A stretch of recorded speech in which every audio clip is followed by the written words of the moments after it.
diisi oleh Al-Ustadz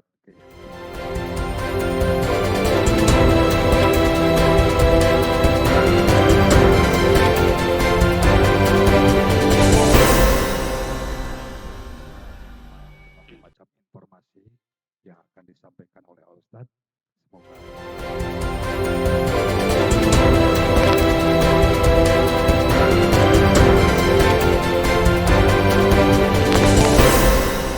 nahmaduhu wa nasta'inuhu wa nastaghfiruh wa na'udzu billahi min shururi anfusina wa sayyiati a'malina may yahdihillahu fala mudhillalah wa man yudlil falan tajida lahu waliya mursyida.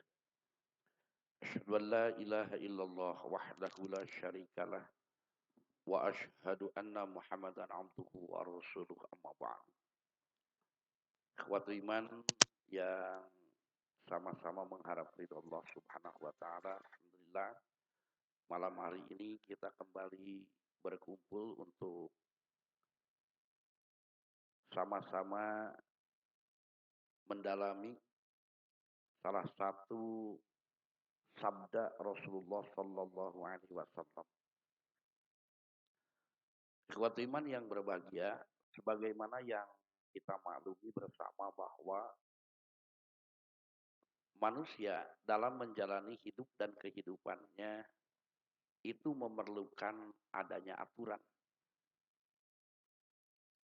Yang mana aturan itu dibuat tiada lain adalah untuk keberesan, ketertiban. Sekalipun adanya aturan belum tentu menjadikan orang dia tertib dan beraturan. Kenapa? Karena nanti berkaitan dengan aturan tersebut kembali kepada pribadinya masing-masing. Mau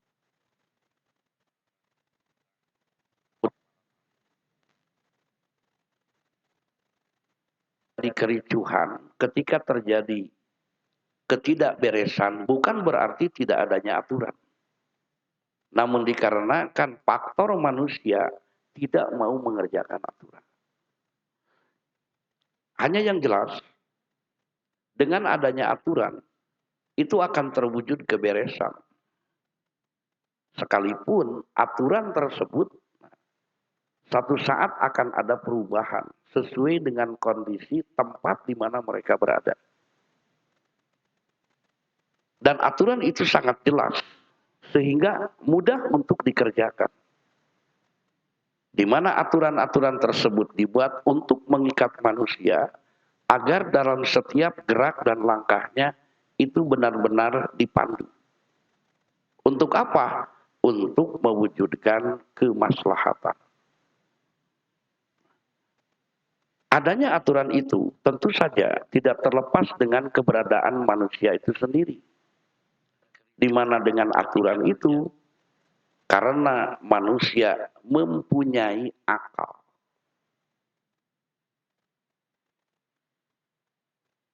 Maka dengan akalnya, manusia akan berpikir bagaimana caranya agar dalam setiap waktu dan tempat yang dia jalani itu terwujud keberesan. Kenapa? Karena bagi manusia, mau tidak mau dia akan mengalami yang disebut waktu dan tempat. Nah, nanti di waktu dan tempat inilah diperlukan adanya aturan. Sehingga ketika ada di satu tempat, ketika ada di satu waktu, manusia betul-betul terkendali. Beda dengan binatang. Sekalipun binatang akan mengalami seperti yang dialami oleh manusia, tapi akan berbeda efeknya. Sekalipun manusia dengan binatang sama-sama ada di tempat yang sama, di waktu yang sama, maka akan berbeda sikapnya. Kenapa? Karena manusia punya akal, karena manusia memerlukan aturan. Makanya kira-kira yang perlu dengan kandang itu siapa? orang perlu bikin kandang untuk ayam. Nah, yang perlu dengan kandang itu ayam atau manusia? Manusia yang punya ayam. Kenapa? Sebab dengan adanya kandang bagi manusia menunjukkan bahwa tempat sekalipun bukan dia yang mengalaminya, itu diperlukan adanya. Untuk apa? Untuk ketertiban. Tapi bagi yang ditempatkan di kandang oleh manusia, dia tidak memahami fungsi dari kandang. Kenapa? Karena bagi ayam, bagi binatang, keberadaan kandang itu tidak berpengaruh. Adanya tempat bagi dia hanya terlewati. Waktu hanya dilalui. Sedangkan bagi manusia adanya tempat dan waktu, nah ini perlu adanya aturan dimanage sedemikian rupa sehingga terwujud ketertiban. Makanya timbul pertanyaan, kalau ayam, dia paham tidak itu kandang? Kenapa? Apa buktinya? Buktinya bagi ayam, bagi kambing atau yang lainnya, adanya di tempat itu hanya sekedar menempati. Tidak kemudian berubah perilaku. Coba di dalam kandang hewan itu tidur. Di dalam kandang buang kotoran. Di dalam kandang dia juga melakukan pekerjaan yang lainnya. Tidak ubahnya dengan di tempat yang lain. Apakah karena ada di dalam kandang dia menahan untuk membuang kotoran? Tidak. Karena bagi dia kandang dan bukan kandang sama saja. Dia menempati tempat dimanapun dia akan berperilaku demikian. Sekalipun kalau kita melihat satu saat ada binatang yang dilatih untuk membiasakan buang kotoran ke tempat seperti manusia, itu tidak akan lama. Dia akan kembali ke habitatnya. Makanya tidurnya di sana, makannya di sana, buang kotorannya di sana. Bagi mereka tidak ada urusan. Keluarkan dari kandang, dia buang kotoran di luar kandang. Makan pun di luar kandang. Tidur pun bisa di luar kandang. Tapi coba bagi manusia, ketika dia tengah memberi makan hewan piaraannya di kandang, tiba-tiba dia mau buang air kemana? Buang air di sana tidak? Bisa tidak di sana? Bisa. Tapi kenapa tidak buang? Buang air di sana. Malah dia lari kemana? Tuhnya. Jelema mah nyamung gitu. Padahal tidak diberitahu harus kemana. Tapi dia sudah mengatakan, ya ke kamar mandi. Kenapa? Karena itu adalah tempat. Padahal bukan tidak bisa di tempat lain, bisa saja. Bareng-bareng dengan kambing di dalam kandang bisa. Makan di dalam kandang dengan kambing piaraannya bisa. Tidur juga bisa. Kenapa tidak dilakukan? Karena punya akal. Artinya bagi manusia tempat itu menentukan. Diperlukan adanya aturan. Tidak cukup bisa melakukan, tapi dia akan bertanya tempatnya bukan. Makanya kan sekalipun di dalam rumah, sebut sajalah. Kalau rumah itu ukurannya sama, disekat. Tapi tetap bagi manusia diberi nama. Ada kamar mandi, ada ruang tidur, ada kamar untuk masak, ada kamar untuk mandi, ada kamar untuk tamu. Padahal bisa tidak dia kalau tidur di kamar mandi? Hah? Makan di kamar mandi? Bisa. Buktinya kan kalau pagi-pagi Bapak masuk ke WC ya, buang air kecil sambil tidur saja gitu. Menunjukkan bisa dilakukan. Kenapa tidak dikerjakan? Dia paham bukan tempat. Dia paham bahwa harus di mana. Tiba-tiba ketika dia ngobrol saja atau ketika dia di kamar mandi, tengah melakukan pekerjaan yang biasa di kamar mandi, tiba-tiba dia ngantuk, cepat saja bebersih. Kemana larinya? Karena ngantuk, Pak. Ke kamar tidurnya. Wah, ke ruang tamu. Tidak, karena dia tahu tempatnya di mana.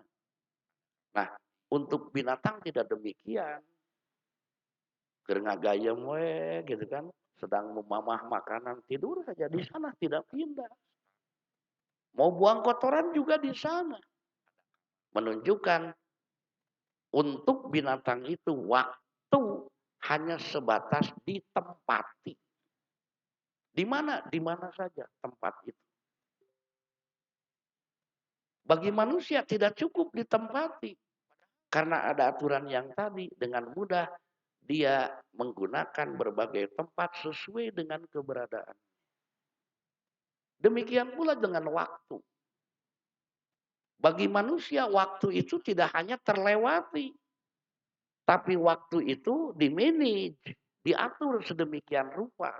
Sehingga tidak sembarang waktu dia melakukan sesuatu, semuanya ada aturan.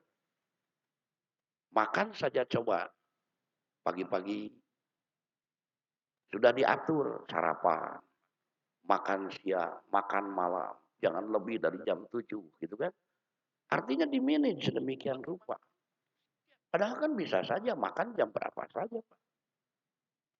Mau subuh, mau pagi-pagi, mau siang, mau sore, mau malam, bisa dikerjakan. Kenapa memakai aturan untuk ketertiban? Makan pagi-pagi, mau berangkat aktivitas sarapan disebutnya, supaya tesalatri. Ya, begitulah.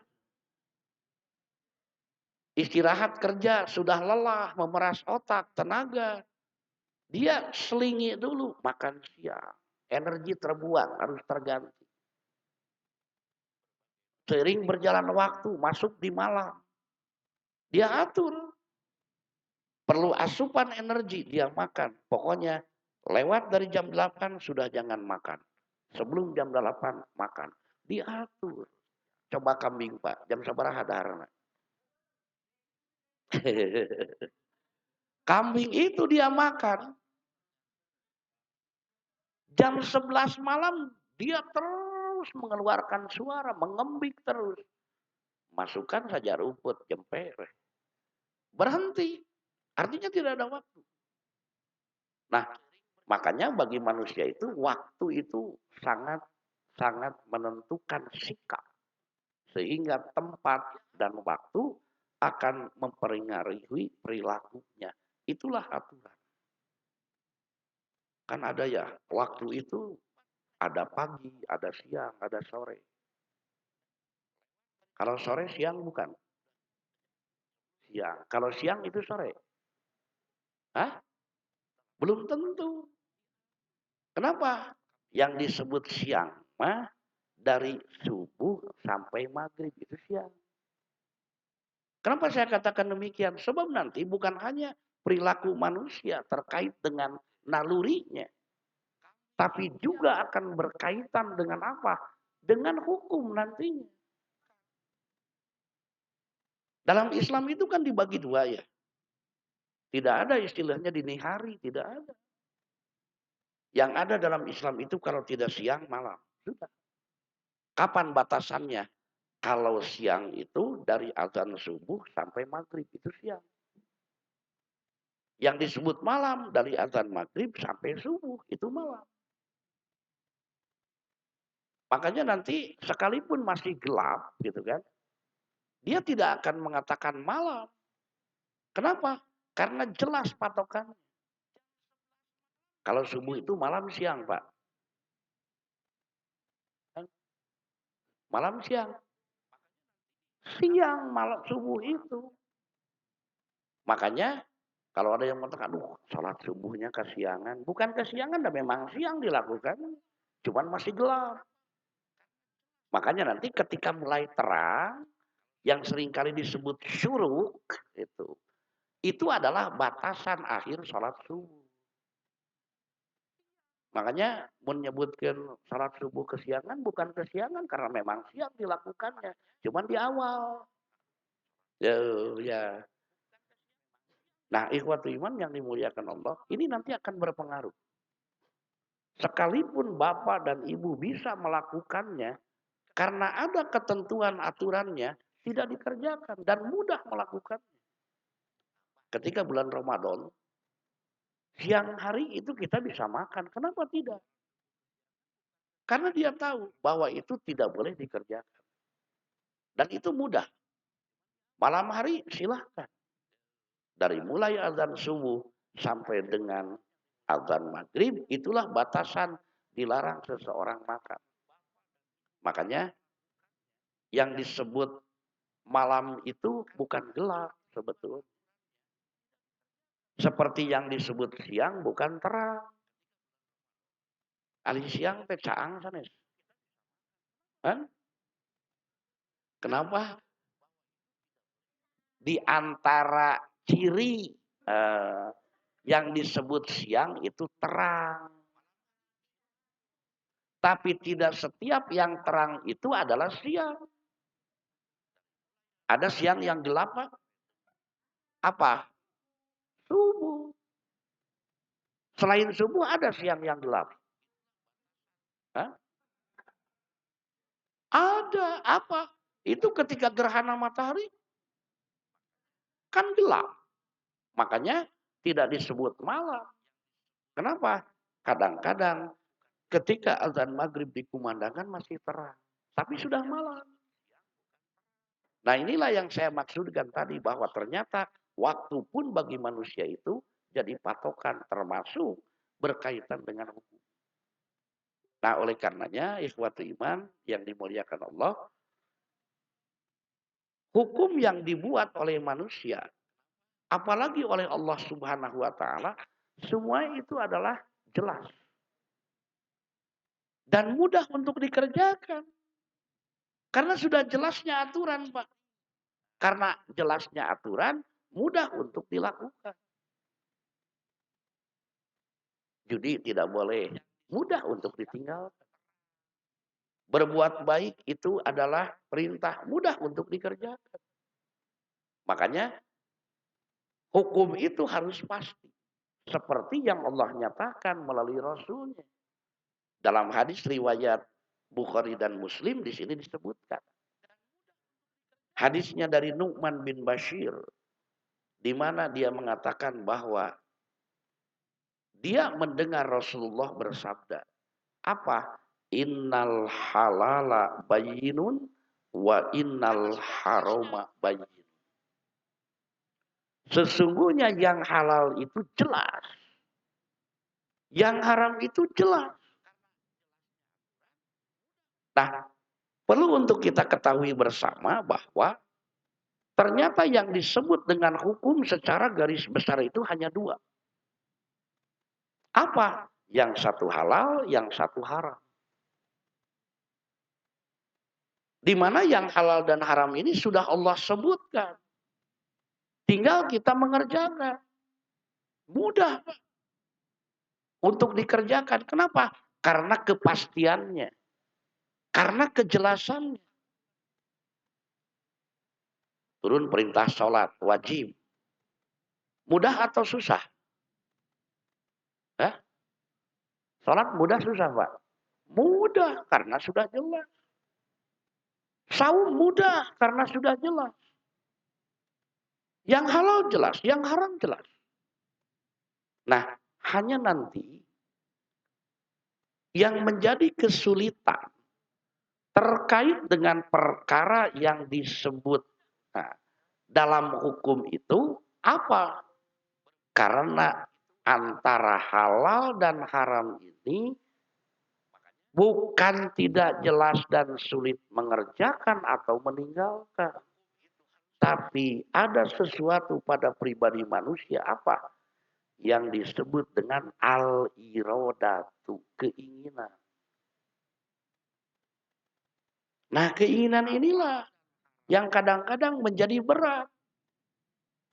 Menurut rasa, bukan menurut ketentuan agama. Sebab tidak ada ketentuan agama yang berat yang pernah kita bahas bersama. Di mana Allah ketika membebankan sesuatu kepada seseorang, la yukallifullahu nafsan illa wus'aha. Allah tidak membebani satu jiwa kecuali sesuai dengan wus'unnya. Ya boleh dikatakan wus'un itu adalah kondisinya. Artinya ketika orang dituntut oleh Allah, kondisinya mendukung. Ketika oleh Allah dia diberikan satu beban, dirinya mendukung. Sarananya ada. Ketika tidak ada sarananya, nah maka ada kemungkinan bisa hilang tuntutannya atau berubah bentuk tuntutannya. Statusnya tetap tidak berubah. Yang berubah itu akibat hukumnya. Yang satu tahu bahwa alkohol itu, khamr itu haram. Yang satu tidak tahu bahwa khamr itu haram. Ketika diminum oleh yang tahu dan yang tidak tahu, maka meminum khamr bagi keduanya, nah, ini nanti akan berbeda apanya. Yang berbeda itu akibatnya. Statusnya sama. Bagi yang tahu khamr haram diminum berdosa, bagi orang yang tidak tahu kemudian khamr diminum, maka tidak menjadi tidak dosa. Jadi bukan begini, seringkali kan begitu ya. Wah, yang tidak tahu mah nggak apa-apa. Yang bagi yang tidak tahu itu boleh. Tidak ada.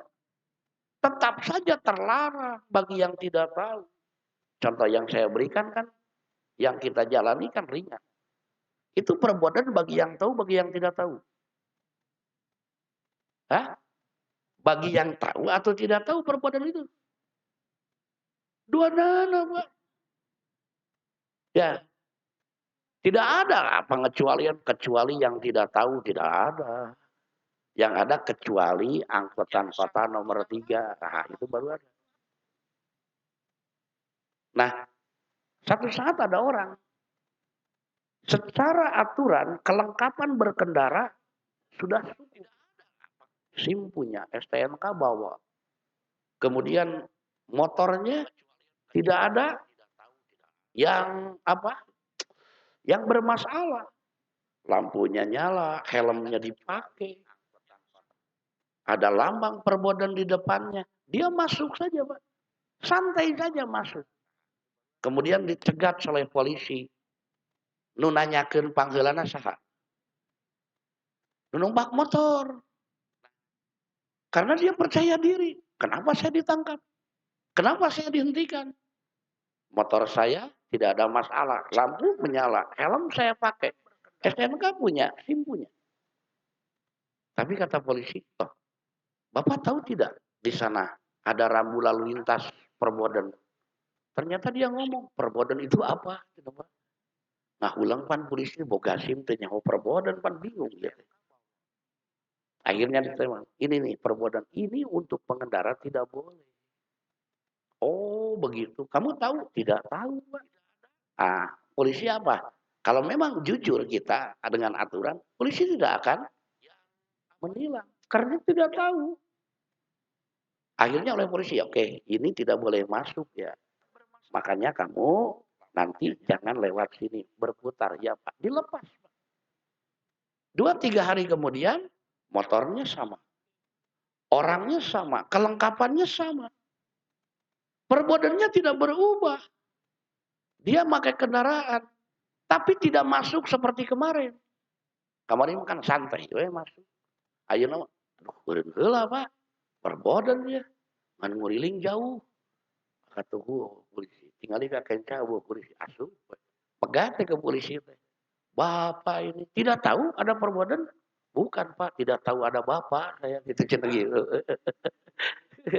Polisi nan nyumput, ieu teh ningali. Sugan teh nyaho perbodan. Nyaho aya perbodan henteu cenah. Teu naon mun teu terang aya bapak cenah gitu. Polisi tahu bahwa ia melanggar, akhirnya ditilang. Beda dengan kemarin. Artinya bukan berarti orang yang tidak tahu jadi boleh, tetap saja terlarang, cuman akibatnya berbeda. Nah, nu ieu mah teu ditilang, nu ieu mah ditilang. Yang minum arak tahu dosa, yang tidak tahu tidak berdosa. Matak mending nyaho mending teu, Pak. Kan? Betul, di situ mending bodoh. Tapi kalau membiarkan diri bodoh, dosa. Wah, mending bodoh, teu kudu diajar, teu dosa. Cenah. Betul, dari sisi melakukan karena ketidaktahuan tidak berdosa. Tapi membiarkan diri bodoh, dosa. Itu. Nah, ikhwatul iman yang dimuliakan oleh Allah. Makanya, yang halal jelas, yang haram jelas. Mudah tinggal mengerjakannya. Tapi faktor al-irodatu inilah sifat manusia yang sama dengan sifat Allah hanya berbeda. Laisa kamislihi syai'un. Seringkali bukan tidak bisa mengerjakannya, bukan sulit, tapi tidak mau mengerjakannya. Dengan berbagai alasan. Makanya satu saat ketika anak disuruh oleh orang tuanya pengembalikan cai cenah tuh ka warung, capek cenah tuh Bu, keheula. Diu kalungsa. Oh capek cing. Aya nu nyamper, ayo cenah urang futsal da lumpat. Cing capek futsal capek beli cai. Kenapa futsal berangkat? Sesuai keinginannya. Kenapa tidak berangkat? Tidak sesuai keinginannya. Makanya bagi manusia itu sebetulnya bukan tidak bisa mengerjakan, tapi tidak mau mengerjakan. Inilah faktor iroda. Nu halal jelas, nu haram jelas. Karena irodahnya tidak sesuai keinginan, akhirnya dia melanggar. Yang sebetulnya mudah untuk dikerjakan. Sampai saja ke rumah apa ngangunya, ke istri yang Pak, salat heula capek. Dia kan ngomongnya begitu. Baru datang rest dulu, istirahat heula gitu. Nu capek gawe teh Pak. Jeung lain nu nelpon, "Pak, motor teh pajeng." Anjing we artosna antong cenah ayeuna we. Gitu. Eta bilih capek we damel henteu cenah tuh ini tuh. Nah, nu tadi mah teu cocok jeung kahayang, nu ieu mah cocok jeung kahayang. Jadi bukan tidak mau dan tidak bisa mengerjakan, tapi ketidakinginan manusia. Irodah manusia. Seperti manusia, anu dahar teh nu naon, Pak? Orang yang makan itu karena apa? Yakin tuh. Hari Sabtu, hari Minggu, onangan ngantai karena tong masak cenah lah. Gitu. Urang mapain bika sore gitu, Pak. Mapai. Masuk ke undangan nu lapar gitu. Kemudian dia masak, hilang tidak laparnya. Ya? Ya tadi kan dikatakan yang makan itu yang masuk undangan terus makan. Laparnya hilang tidak? Kenapa masih melirik mie kocok? Tah, artinya yang makan itu bukan yang lapar. Sebab ada orang yang lapar, dia ingin makan tapi tidak dikerjakan. Seperti orang yang saum. Dia menahan keinginannya. Untuk apa? Karena halalnya jelas, haramnya jelas. Mudah ternyata dikerjakan. Artinya al-irodatu ini nanti menentukan. Nah, ikhwatu iman yang dimuliakan oleh Allah. Nah, antara yang halal dan yang haram itu wa bainahuma mushtabihat. Antara halal dan haram nanti ada yang disebut dengan syubhat. Syubhat itu samar artinya. Samar apanya, Pak? Samar halal dan haramnya.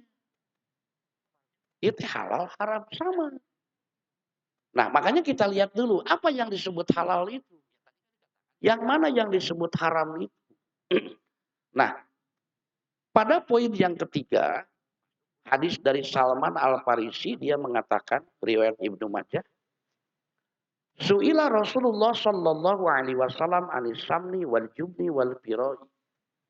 Rasul pernah ditanya tentang hukum minyak, kiju, dan baju yang berbulu. Qala kata Rasulullah, Al halalu ma ahallallahu bi kitabih. Yang halal itu adalah apa yang telah dihalalkan oleh Allah di dalam kitabnya. Artinya disebutkan. Tertera. Wal haramu dan yang haram ma harramallahu bi kitabihi. Sedangkan yang haram juga itu adalah yang diharamkan oleh Allah di dalam kitabnya. Artinya tertera penyebutannya. Contoh.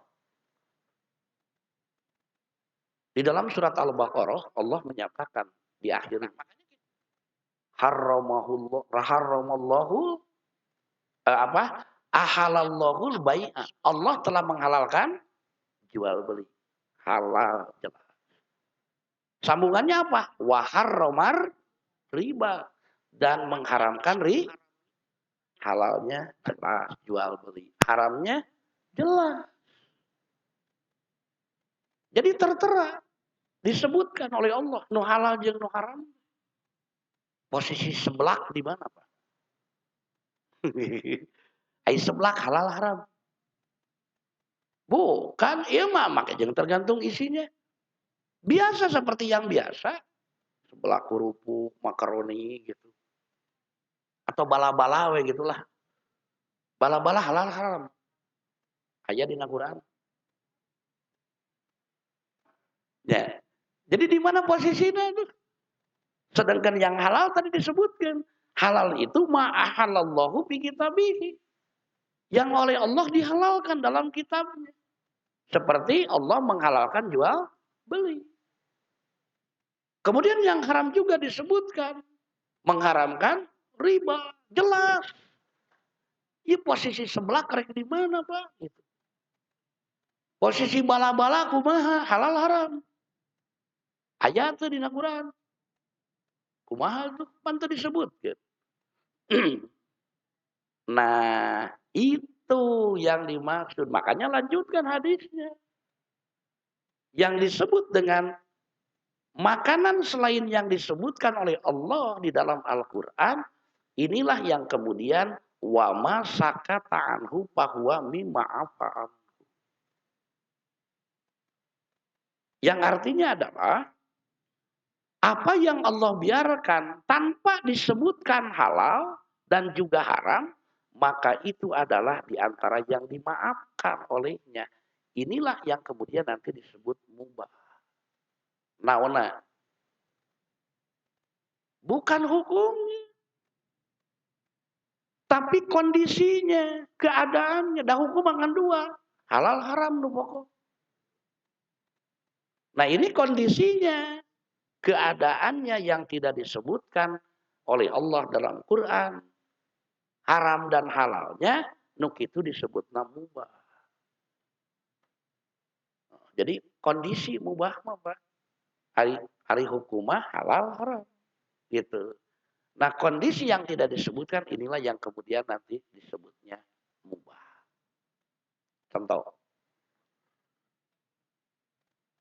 Ada orang dia pedagang. Kemudian dia dagang itu dia jual lemari ya dengan harga 1 juta dan modalnya 500.000. Ada lebihnya tidak? Jadi dagang lemari beli 500.000, modalnya dia jual 1 juta. Ada lebihnya tidak? Berapa? Halal haram. Kenapa? Jual beli. Sekarang Pak, ada orang. Dia itu jual beli uang. Iya jual beli uang. Dia memberikan pinjaman 1 juta. Dikembalikan 2 juta. Ada lebihnya tidak? Halal haram. Kenapa? Riba. Nah timbul pertanyaan. Apakah setiap lebih itu haram? Dari yang pokok, tadi kan ya jual lemari 1 juta modalnya 500. Ada lebih 500. Halal haram? Halal. Kenapa? jual beli. Ada lebihnya. Sekarang dia itu jual uang 1 juta dikembalikan nantinya 2 juta, ada lebihnya sama. Halal haram yang ini? Haram kenapa? Riba. Tidak setiap yang lebih nanti itu haram. Artinya tergantung bagaimana prosesnya. Sekarang bagaimana dengan kelebihan uang simpanan? Bapak nyimpan artos ya, yang ibu. 10 juta di bank. Ternyata ada lebihnya. Halal haram. Riba bukan. Kalau menurut saya itu tetap riba. Lebihnya, ada lebihnya. Artinya lebihnya, bunga. Tapi kelebihan dari uang kita itu, bagaimana kalau sekarang oleh bank itu, uang yang kita simpan, kemudian dikelola. Dipakai jual beli tanah. Ternyata dari 10 juta punya laba menjadi 15 juta. Nu 15 juta iya teh Pak kemudian dibagi sesuai dengan 1 perjanjian, 2 persentase yang disepakati. Masing-masing 10 juta dan modalnya kudu 50. Ternyata 50 juta beli tanah terjual 70 juta. Ada lebihnya tidak? Dibagikan kan 5 dan pengelola sesuai dengan perjanjian yang ada. Boleh tidak? Boleh. Jadi tidak setiap kelebihan itu haram. Nah, hanya sekarang gitu. Kita tidak tahu apakah dipakai jual beli seperti itu atau dipinjamkan seperti yang tadi. Kemudian ada lebihnya masuk ke tabungan kita. Bagaimana itu? Kan? Dari mana tahu haram? Belum tentu. Kumaha tina jual beli. Kan? Kenapa subhat? Jelas jual beli mah halal. Ya. Jual beli itu halal. Yang Allah halalkan al-bai'a wa harrama riba. Kan ini mah jual beli tanah. Kan tidak haram. Dibagikan sesuai dengan porsinya. Gitu. Nah, makanya kelebihannya ini apa? Inilah yang disebutkan dalam hadis yang panjang di atas, la ya'lamuhunna katsirun minan nas. Yang kebanyakan orang tidak tahu, yang seperti itu nanti disebutnya syubhat. Sama. Itu hasil dari jual beli tanah atau hasil dari meminjamkan uang, kan kita tidak tahu.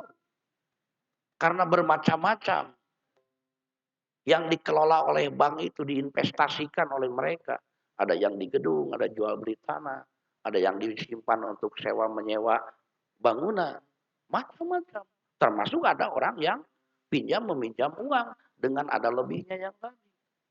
Nah inilah yang kemudian disebut mutasyabih, yang syubhat. Yang mana dari apa yang sudah tertera itu kita tidak tahu. La ya'lamuhunna katsirun minan nas. Tidak mengetahuinya kebanyakan dari manusia. Inilah yang kemudian disebut syubhat. Apanya? Bukan.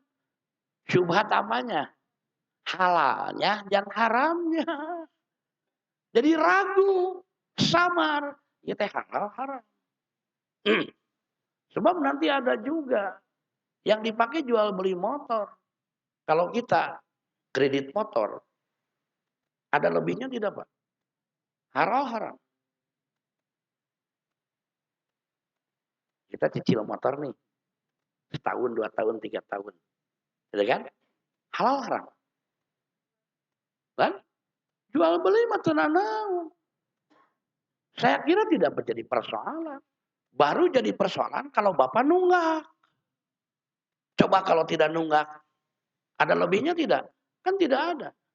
Beli cash 10 juta, dicicil 2 tahun, jadi 15 juta kan nggak ada masalah. Beli kontan dengan beli dicicil, silakan, nggak ada masalah.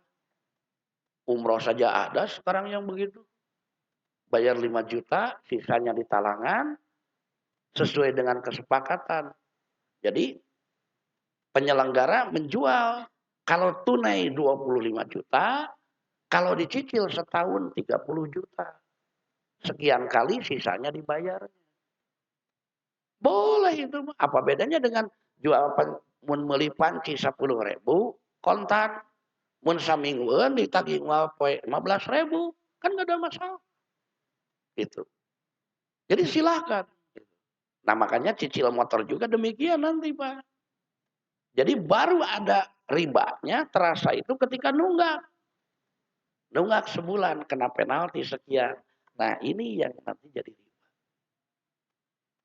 Namun juga memang kan seringkali orang yang penting makan baik, lebih paling bayar lebihnya. Dibayaran teh bunganya saja terus. Hutangnya tetap. Nah makanya baru muncul itu kalau nanti jual beli seperti cicilan itu ada riba ketika menunggak. Tenunggak mah biasa. Nah ikhwatu iman yang dimuliakan Allah Subhanahu wa taala. Oleh karena itu timbul saja pertanyaan seperti yang saya ungkapkan tadi. Disinilah timbulnya yang disebut dengan syubhat, samar, yang jarang sekali diketahui oleh orang banyak. Tentang apanya? Tentang halal dan haramnya. Sehingga timbul keraguan, ini halal atau haram? Nah, dalam posisi yang seperti itu, maka diungkapkan dalam salah satu sabda Nabi Shallallahu Alaihi Wasallam. Apa kata Nabi? Da ma yaribuka ila ma yuribuka. Tinggalkan yang meragukan, kerjakan yang kamu yakin. Kenapa? Al yaqinu la yuzanu bisyak. Yang yakin itu tidak akan atau apa? Tidak terkalahkan dengan keraguan.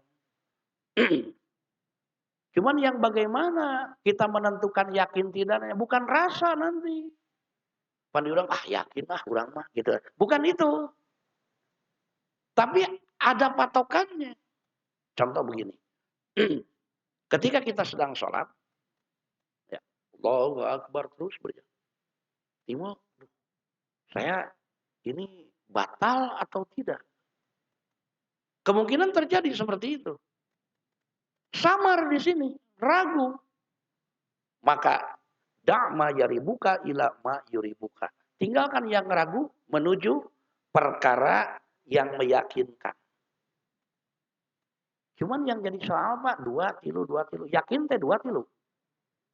Kenapa 2? Kan harus ada alasan. Jadi kita ragu 2 rakaat, 3 rakaat. 2 rakaat, 3 rakaat. Tuh, memeh tilu mah pasti 2. Buntos 2, belum tentu 3. Kalau 3 mah pasti 2 dulu. Makanya 3, 2, 3, 2 pasti itu. Jadi ulah rasa kia, jangan begini nantinya. Tilu rasa-rasa. Nah, itu yang jangan. Itu ragu-ragu. Tapi mun 2 mah geus yakin, Pak. Sebelum 2 pasti 1, sebelum 3 pasti 2. Sebab setelah 1 belum tentu 2. Setelah 2 belum tentu 3. Tapi mun geus 3 mah 2 mah geus pasti. Makanya dalam Quran kan Allah begitu cerdik menyatakan fankihu ma tabalakum minan nisa. Nikahilah oleh kalian wanita-wanita yang kamu sukai masna wasulasa waruba'a. 2, 3, 4. Jadi mimitina aku bisa beriji. Kan? Nah, hiji. Gitu. Tuh, tidak perlu disebutkan. 1 mah sudah jelas. Ngan mun rek nambah baik 2. Kalau mau nambah 3, mau menambah 4, itu silakan. Jadi bukan 2 heula, 3 heula, maunya jual 2, pan hiji heula mah 2. Nah, itu. Nah, makanya tinggalkan yang ragu. Menuju kepada yang meyakinkan bagi kamu. Makanya 2, 3, 2, 3. 2 dah geus pasti 2. Sebab 3 itu pekerjaan baru atau hitungan baru. Nanti bagaimana kalau sedang sholat Bapak dan Ibu? Ketika sholat, aduh batal henteu, batal henteu. Batal henteu. Kenapa?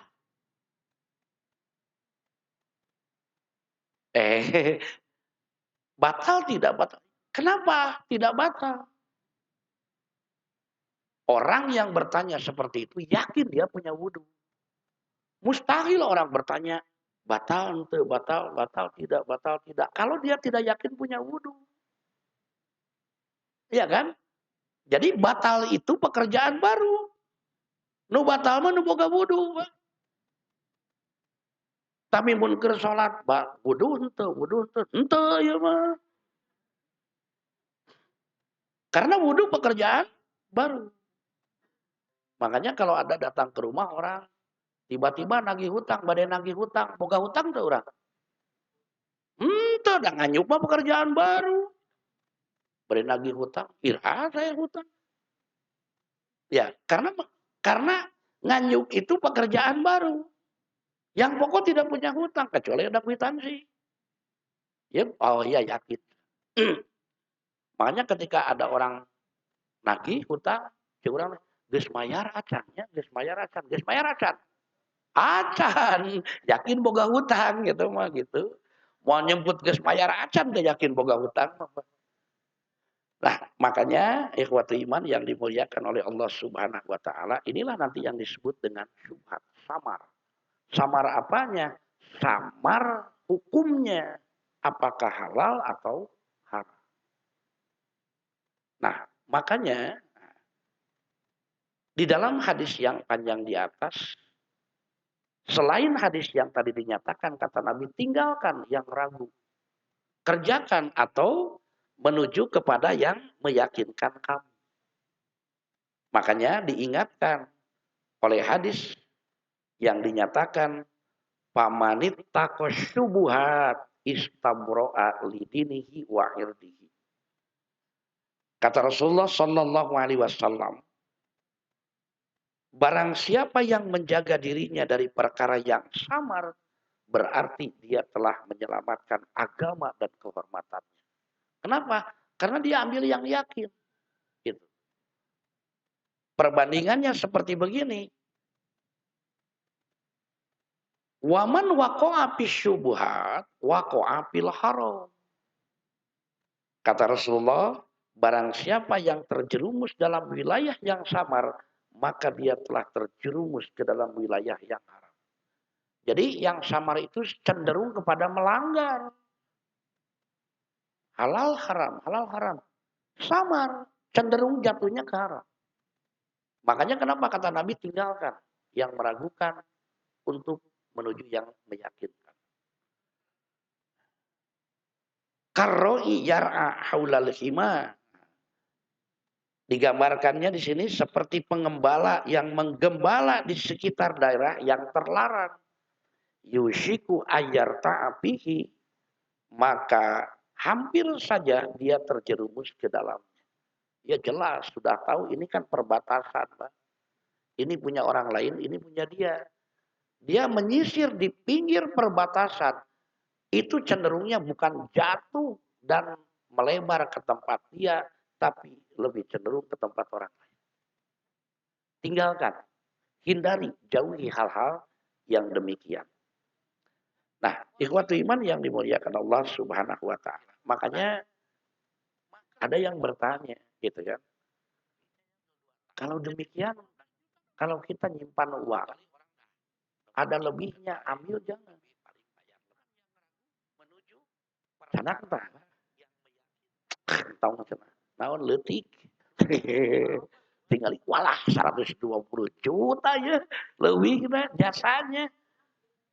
Tuhnya. Jadi nu leutik mah haram, nu gede mah itulah yang disebut dengan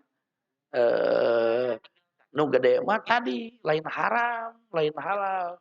Apa? Irodah. Al irodah tuh. Keinginan manusia cenderung. Ya. Sebab biasanya anu haramah menarik, Pak. Menarik. Nematak sehariwang, tenang saja.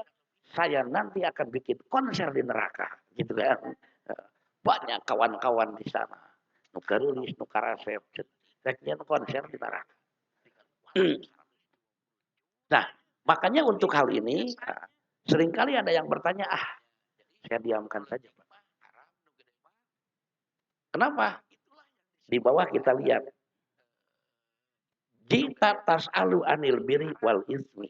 Qala qultu na'am. Jadi ketika Wabisoh bin Ma'bad al-Ashadi, dia bertanya kepada Nabi. Apa? Dia bertanya tentang al-birru dan al-ismu. Kebaikan dan dosa. Qala kata dia. Qultu.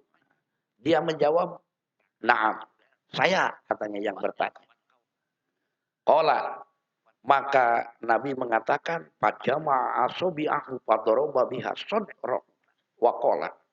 Jadi Nabi menyatukan jari jemarinya begini. Kan biasa gini, ini disatukan. Sambil begini. Nah, dengan berkata, istabti nafsaka, istabti kolbaka, ya wabisoh. Sampai 3 kali. Kalau bahasa kita, tanyawe. Karena hati. Karena diri. Tanyawe karena hati jeung diri. Tanya karena hati jeung diri. Jadi istabti nafsaka, istabti kolbaka, ya wabisoh. Sampai 3 kali. Kenapa? Karena hakikatnya dia bertanya tentang al-biru dan al-ismu sudah tahu. Pak.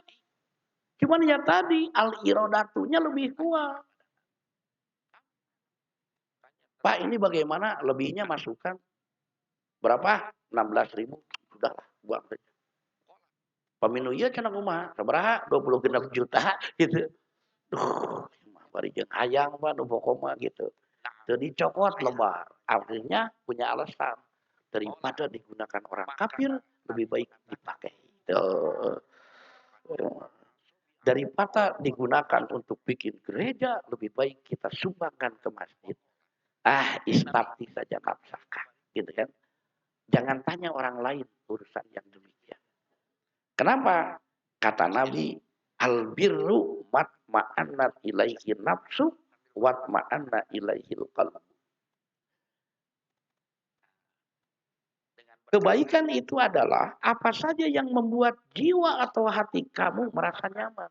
Itu al-birru. Orang berbuat baik itu akan nyaman, Pak. Tidak akan ada beban. Orang berbuat jujur itu akan nyaman, tidak akan ada beban. Tidak pernah berpikir. Sedangkan kalau al-birru itu, tanda tanyanya apa? Sedangkan al-ismu, wal ismu mahaka bin nafsi wa taroddada bis sodri wa in abtakan nasu wa abtauka. Sedangkan perbuatan dosa itu adalah apa saja yang bergejolak di dalam dirimu dan timbul keraguan di dalam dada. Silakan saja rasakan oleh kita. Ketika mau berbuat baik dan berbuat jelek, itu akan terasa. Ketika tadi dikatakan tilu opat, opat weh, dah matang teman. Tapi ketika 3, yakin 3, tidak akan jadi pikiran. Ayo beres gitu opat tadi gitu. Jadi pikiran, Pak. Tapi kalau 3 mah pasti tidak ragu. Makanya ketika bertanya dalam hal ini tadi, tanyakan saja kepada diri. Coba kalau Bapak mau berbuat baik dengan Ibu, pernah berpikir tidak? Yakin itu perbuatan baik. Berpikir tidak? Kerjakan, jangan kerjakan. Tidak, Pak. Duduk di masjid ngajajar gitu kan. Aya jelema nu murag dompetna, rek nyieun kahadean, memberitahu kepada orang itu adalah perbuatan baik. Suka berpikir tidak? Tidak kan, Bapak dompetnya jatuh. Santai saja. Coba kalau mau berbuat jelek sebaliknya. Murag dompet, tincak rungkup. Tuh, geus mikir, Pak. Nya. Geus ditincak teh kieu. Toker cokot, gitu kan? Wah, ripuh, Pak. Geus dicokot teh. Tinggal sakuan atau kana kantongkeun. Itu terus berpikir. Akhirnya sampai ke rumah. Masih berpikir, Pak. Aya CCTV, wah, capek. Makanya tanya saja, istabti nafsaka, istabti qalbaka. Tanya diri kita sendiri. Apakah kerjakan atau tidak? Hakikatnya sudah jelas hukumnya. sudah pasti ketentuannya. Tinggal al-iradatunya, mau mewujudkan kebaikan atau kejelekan. Maka tentu untuk hal ini jangan bertanya kepada orang yang lainnya. Kuncinya ada di hati sanubari kita masing-masing. Makanya berkaitan dengan hal ini digambarkan oleh Nabi apa? Inna fil jasadi mudghatan. Dalam fisik manusia itu ada sekerat daging. Idza sholahat sholahal jasdu kulluhu. Apabila beres, maka akan beres seluruh jasadnya. Wa idza fasadat fasadal jasadu kulluhu. Jika rusak, maka rusak seluruhnya. Ala, ingatlah, wahya al-qalbu. Dia itu adalah hati nurani. Nah, ikhwati iman yang dimuliakan Allah Subhanahu wa taala. Itulah terkait dengan makna dari hadis yang bersumber dari Nu'man bin Bashir yang diriwayatkan oleh Imam Al-Bukhari dan Imam Muslim. Mudah-mudahan jadi informasi bagi kita untuk lebih berhati-hati lagi dalam bertindak dan melangkah. Kita tinggalkan yang meragukan, kita wujudkan yang meyakinkan. Kita akhiri saja. Aqulu qauli hada wa astaghfirullah li wa lakum. Assalamualaikum warahmatullahi wabarakatuh.